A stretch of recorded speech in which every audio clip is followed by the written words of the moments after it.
I'm Vic Myers. Welcome to The Resistance. Do you know who Francis Bellamy is?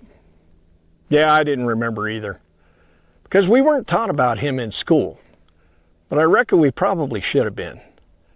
Because this one man, a Baptist minister, a writer, and what we'd probably call a democratic socialist today, he gave us something that every kid in America still knows by heart: the Pledge of Allegiance. Bellamy wrote it in 1892 for a children's magazine called The Youth's Companion. It was meant to be recited in schools across the country, not as a prayer, not as a political test, but as a civic promise.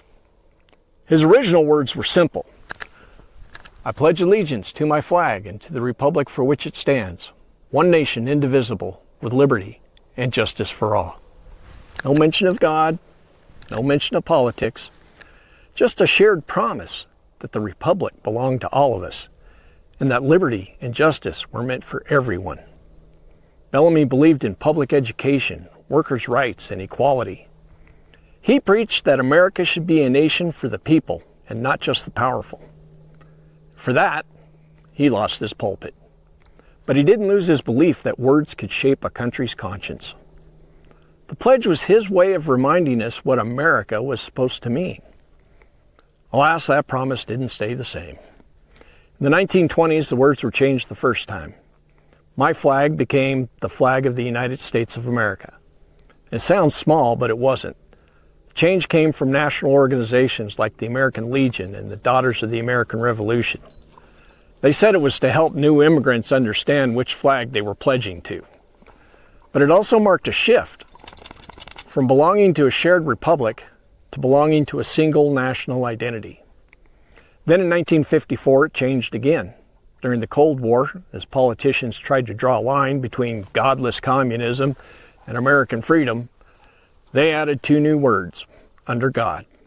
And just like that, a pledge that was written to unite a divided nation became a tool for dividing it again, turning faith into a loyalty test and patriotism into politics. Not everyone saw it that way, of course, but the meaning shifted. What had once been a civic promise became a statement of ideology. The pledge stopped being about who we are together and started being about who we're supposed to be according to someone else. Bellamy's pledge wasn't about obedience. It was about participation. It was about believing that liberty and justice only work when we work at them together. But somewhere along the way, we started mistaking allegiance for agreement. We let politicians and movements reshape our symbols to fit their own image of America. Maybe it's time we take them back. If they could change the pledge to fit their moment in history, maybe we can write one that fits ours, one that reminds us what we're actually pledging allegiance to. I pledge allegiance to the flag of the United States of America.